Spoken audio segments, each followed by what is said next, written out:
Mazais ponis aplipēts apļā, bērnus vizina, viņš tikai klusē. Viņš nesaka neko, tikai skatās, viņa skatiens kā klusa taciņa mežā. Ponis saprot visu, kā tev ir skumji, viņš nāk. Viņš nāk.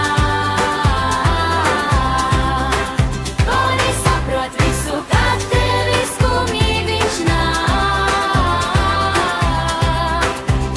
Un klusībā tevi glāb. Viņš nerunā, kā runā bērni, bet dzird, kad apklust tava balss. Dar mierīgi, mierīgi soļi, un pēkšņi vieglāks kļūst tavs svars. Bez sēgliem tikai silta mugura, un acis laipnas kā mājās. Ponis saprot visu, kā